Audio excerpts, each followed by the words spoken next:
It's everything that...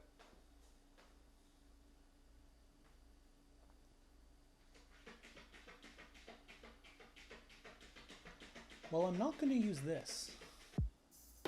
Let's talk about Suicide Squad. Suicide Squad. Suicide Squad sure was something, wasn't it? If you, like me, think the best part of that movie was getting drinks before seeing it, don't worry, because as we all know, James Gunn is like soft rebooting it, hopefully into something better. But while we're here, why don't I rewrite it? You know, sitting down, got the camera. What else is there to do, really? Anyways, I'm Greg, and this is my version of Suicide Squad. Let's do this. Alright, so right off the bat, I'm just going to mention that I'm not going to be touching on those weird stylistic choices they did with the visuals in post. That was done by the trailer company, and I wouldn't have any actual say in this as a writer on the film. So yeah, not touching that. Moving on. All my friends are heathens. So there's two ways to go about this. We can either create a reason to validate why the squad is up against the Enchantress instead of a bigger, more powerful superhero or superhero team, or we go into a more grounded type of scenario with a villain like the Joker. I was originally thinking of going with the former, setting the events simultaneous with the events of Batman v Superman, but you know, the Suicide Squad that James Gunn is doing a Superman is out of the picture, we have to work without him type scenario already, so I didn't want to just be doubling down on a movie that is going to exist. So we're going to go with Joker. It's what Ayer has since said he would have done if he got a second crack at doing the movie now. So there's that. Joker's plan in this is that he's going to be taking Amanda Waller and everyone in that building hostage. He wants to get Harley back, and we're going to have lots of lines of him sort of referring to her almost like an object because, you know, their relationship is toxic and we should be setting that up at the beginning. But we're also going to get general vibes that he is, you know, the agent of chaos and is doing it for that. Which is why he's not just taking them hostage, but he is taking everyone from Arkham that he can get his hands on and releasing them into the building, creating utter chaos. Classic Joker stuff. I'm an agent of chaos.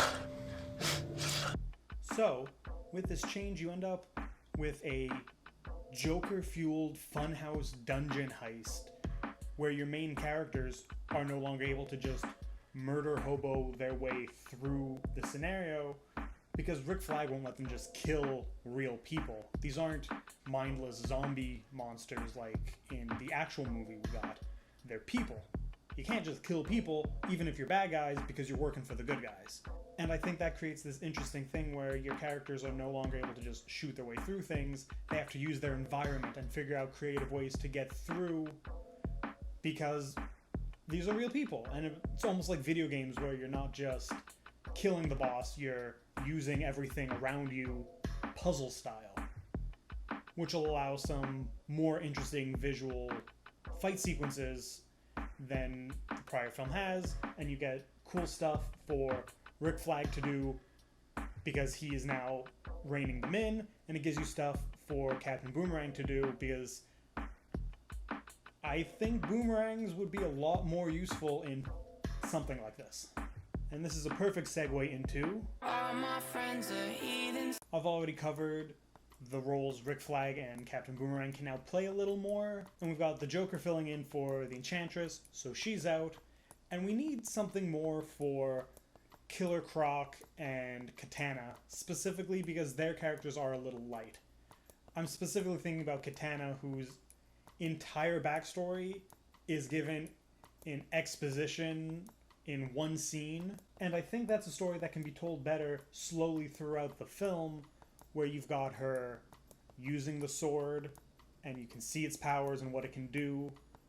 Then you see her sort of communicating it and protecting it. And you find out that she has this bond with it, and you find out because of her backstory. You know, you don't just get it in 3 lines of dialogue, because that's boring. It's fucking boring to just hear cool stuff. Don't just let us see cool stuff. It's not that hard. Make cool stuff happen on screen. One of the big things I want to touch on when I started playing this video, and it's something that we've all been talking about. I can't say we've all been. A lot of people I know were talking about when they've seen this movie is the issue with the character Slipknot. He's just throwaway added in to the whole thing, and it's clear that he's not going to survive. So you have to make him more important to the story, give him a proper introduction like the rest of these characters, and honestly, with the fact that they have to get to the top of a tower and rescue people inside, that's perfect for the guy who can climb anything. So you set him up as the main crux of the plan, and then he tries to escape and they blow him up. So that's when they decide, okay, you know, he went AWOL, he's gone, we have to actually storm the building, Dread style. Also, in my gut, I have this urge, when I've seen the original, to get rid of the Harley flashbacks, because they put so much time into her and the Joker stuff, because we know that these are popular characters and their dynamic is really popular with the fans, but it doesn't add anything to the story. But with Joker being the main villain in this, I guess it makes more sense to leave that stuff in, because it helps define the motivations and really get a clearer sense. But if we weren't going with Joker as the villain, I definitely would have cut almost all of them, maybe all of them, because it's not their movie. Except now it is kind of their movie because of the way I'm doing this, but you get my point. You get my point. Moving on. All my friends are heathens.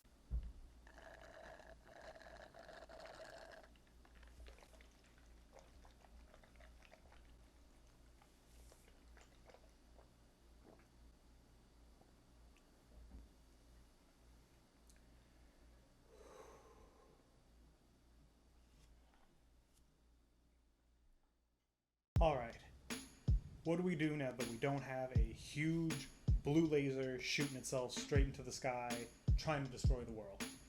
What do we replace that with? Character drama. They've made their way to the top of the tower, done their The Raid but DC stuff, and now they're face to face with the Joker and his goons, and Harley's there with the squad, and she's not sure what to do because he's luring her back.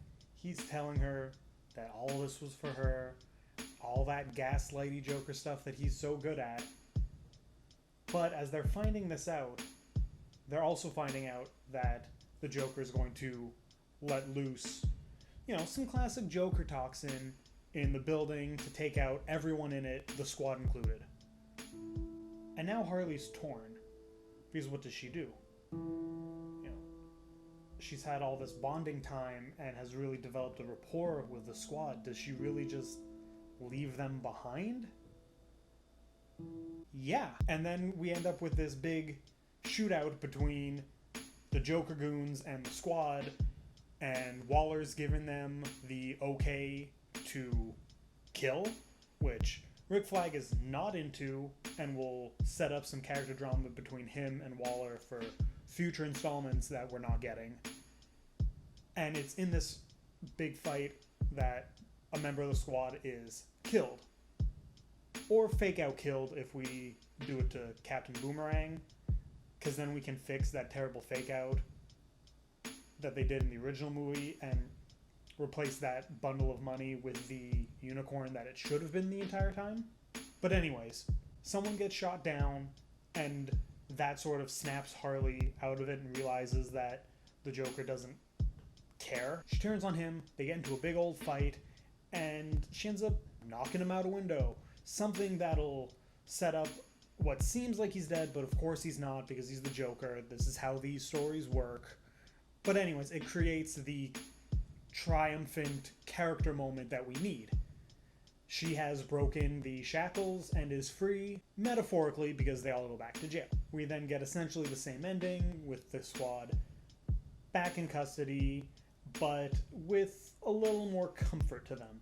We don't have Joker break Harley out because their relationship has moved past that now. And honestly, that's a better setup for the Birds of Prey film where she is out on her own. At least that's what I think. Anyways, that's it.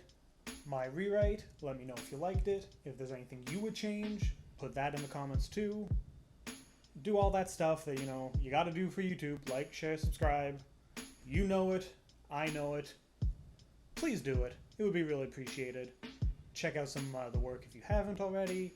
And until next time, have a good one.